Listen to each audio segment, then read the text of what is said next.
Hi, good evening. My topic tonight is the evaluation of the so-called constant of integration. We've been saturated with evaluation of integrations. So let's now proceed with the evaluation of the constant of integration. What is supposed to be the purpose of this so-called constant of integration? In the study of projectiles, missiles, something like that, we need a constancy to solve for some other variables. Okay, let's proceed. Constant of integration.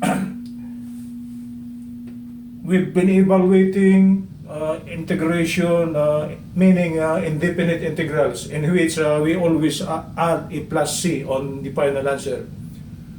For a given problem, sometimes we need to know the value of that c.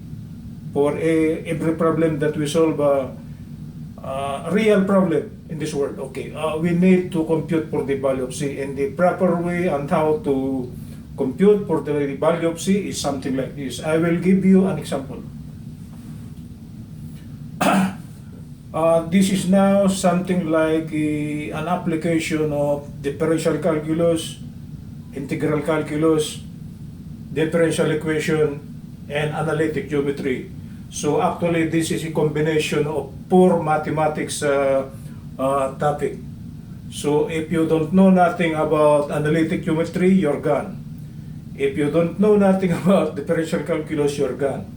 If you don't know nothing about integral calculus, you're gone. So I am telling you right now, the requirement to solve this problem is 4 mathematics topic. Analytic geometry, okay, differential calculus, integral calculus, and differential equation, plus your knowledge of algebra. Okay, let's proceed with the example on how to compute for the value of the so-called constant of integration. I will read the problem. Find the equation of a curve whose slope at any point is equal to the abscissa divided by the ordinate and passes through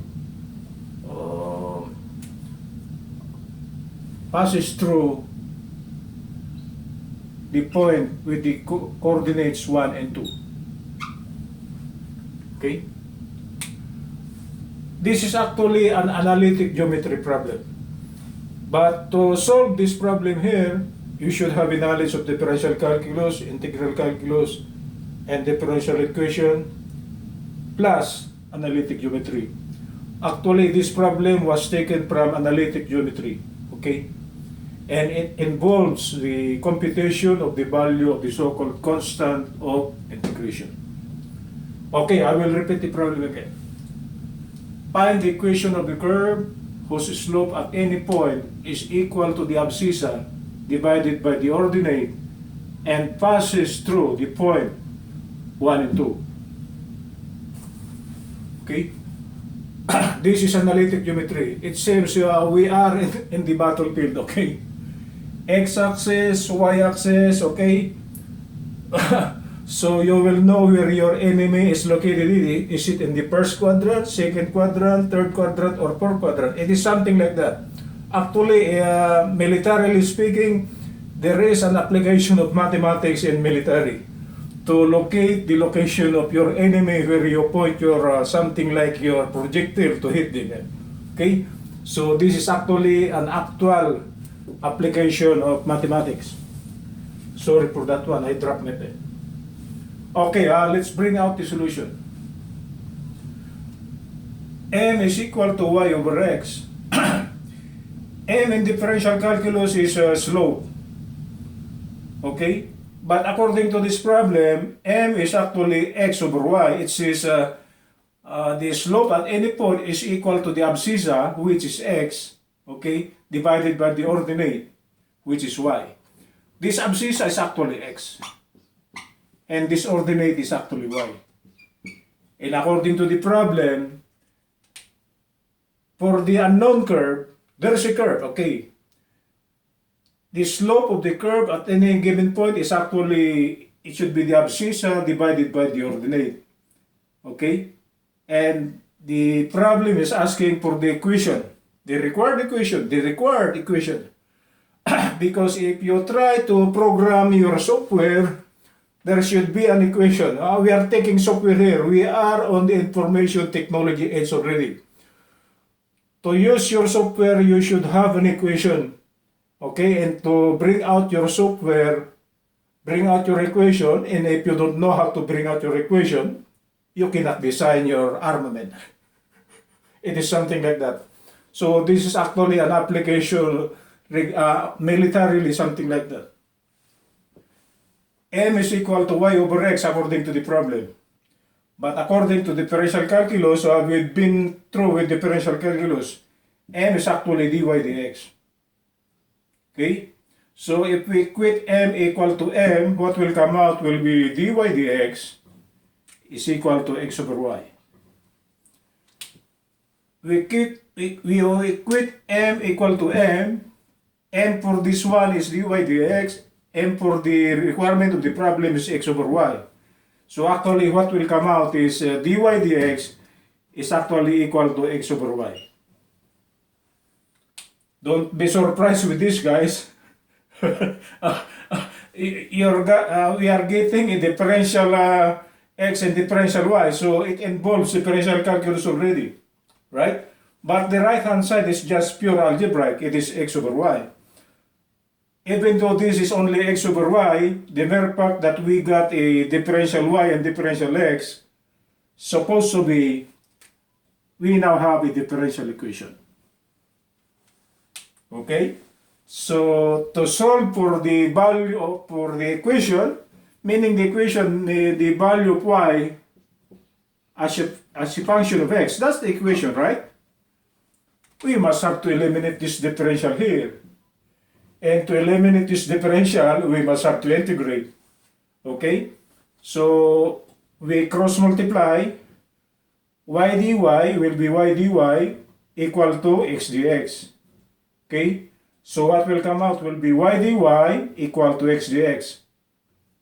We transpose this one to the left. This one. What will come out will be y dy minus x dx equal to 0. Then try to integrate both sides. Upon the transposition, try to take the integral. We are now integrating, guys. So don't be surprised. Okay? The integral of y dy minus the integral of x dx equal to 0. We are solving for y as a function of x, the required equation of the curve. Okay? Y dy, this falls under the power formula. The value of u is y, the value of du is dy, it is exact. Second one, power formula also. The value of u is x, the value of du is dx, it is exact, so it is power formula. So if we try to integrate this one, what will come out will be y squared over 2 minus x squared over 2 equal to, okay, indefinite integral. We put a c here, right? Our main topic for today, constant of integration, equal to c. And we term this equation here as indefinite integral. Why indefinite? Because for the meantime, we do not know the value of c, right? Okay, let's bring out the computation and how to compute for the value of c. So solving for c now. Okay? We got an initial condition from the problem. The required curve should pass through the point with coordinates 1 and 2. Okay? So if this point here is given, okay, this point is on the curve, it should only, there should only be one answer because it specifies a point, okay, where that curve passes. So to compute for the value of c, we set x equal to 1 and y is equal to 2 back here. We are now computing for the value of c. So from the equation y square over 2 minus x square over 2 equal to c, try to substitute the value of x equal to 1 and y equal to 2 back here to compute for the value of c. And what is c? It's our main topic, constant of integration. Right? So substituting 2 square over 2 minus 1 square over 2 equal to c. The constant of integration, our main topic for today. Right? So what will come out? 2 square is 4 over 2, that will be 2. Okay? 1 square is 1 over 2, this is minus 1 half, equal to c. Okay? This is 2 minus 1 half, it will be 3 halves. Or you multiply this by 2 times 2, 2 over 2. Okay? So it will be under one common denominator 2. 2 times 2 is 4 minus 1, this is 3. So c will be 3 halves.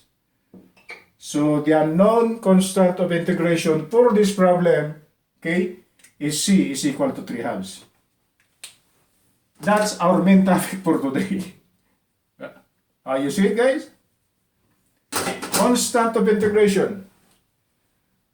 We are solving for a specific curve in which that curve passes through point 1 and 2, in which the condition is the slope of the point of the curve at any given point on the curve is just x over y. That's the condition. Okay? Okay, let's proceed. So this will be y square over 2 minus x square over 2 equal to. Try to bring back this c to this equation here. So what will come out? It will be 3 halves. There's a common factor 2 on all the terms, so we could actually eliminate, remove this one. Right? So what will come out? What will come out? X square, y square rather, minus x square equal to 3. Okay, I will erase this one. I will just make the explanation concise and straightforward, so it's not a boring time, you know, guys.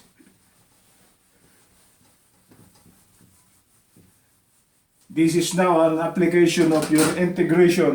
We are saturated with so many integrations, all the topics on integration. This is now an application problem. Okay, I'll bring out this one. So y square minus x square equal to square root of 3. Okay, so if we divide all terms by square root of 3, what will come out? Is it the square root of 3? No, sorry. 3. This is 3. This is 3. We divided by all terms by 3. So what will come out will be y square over 3 minus x square over 3 equal to 1. But you can write this one as simply y over, or y square over square root of 3 quantity square minus x square over square root of 3 quantity square is equal to 1. And this is similar. If you try to recall one of the standard equations in analytic geometry, it is similar to the form, it is something like this. Y minus k quantity square over a square minus x minus h quantity square over b square, okay, is equal to 1. This equation is similar to this, and this actually represents a hyperbola. Hyperbola in which the center is at the location hk. And for this problem here, h is 0, k is 0. The center of the hyperbola is at this point here, 0, 0. Okay? And the value of A is actually, the value of A is square root of 3, and the value of B is actually square root of 3. A is actually the transverse axis, transverse, and B is actually the conjugate axis. Okay, let's draw the curve. The value of A is square root of 3. Square root of 3 is 1.732.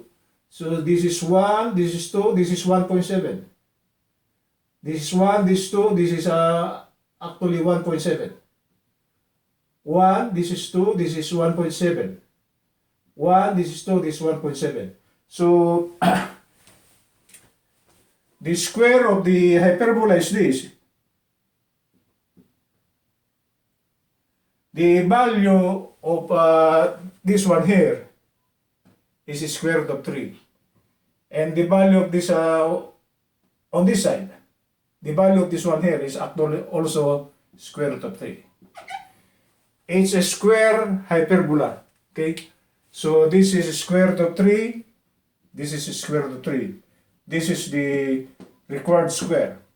And if you try to draw the transverse axis, okay, there should be a straight line. It passes through 0, 0. Straight line passes through 0, 0. The first part of the hyperbola is the upper one. This is the one red in color red. This is what? This is the one. On the lower part, it is something like this. They are symmetrical. The required equation is actually an equation of a hyperbola, okay, opening upwards and opening downwards, and it is parallel with the y-axis. Why? Because the first one here is y. If just in case this is x, it should be something like this. It should be along the x-axis. But for this problem here, it opens upward and it opens downward. How do we know if it opens upward? The problem says that the point passes through 1 and 2. This is 1, okay, and this is 2. This is the point. So actually the curve is upward. That's the required equation. The required equation and the correct graph. Okay, guys? That's how we compute constant of integration. And the real world, okay, in the design of the so-called projectiles or something, it could be missile, something like that, missile, firing up like that in a projectile, we should be solving those problems involving differential equations. And it involves constant of integration. We need to compute for the value of C for any given specific problem in the real world. Okay? So if you are designing something militarily, okay, you should have an equation, insert that equation in your software, okay? And you could design what do you want with that software. It could be in the design of airplanes, okay? Or anything that's flying, you know. So actually mathematics is actually the root of all evil because it is in mathematics where we derive all these things we are using militarily. Even in airplanes, something like that. Okay guys, that's the topic for tonight. Good evening, Los Angeles.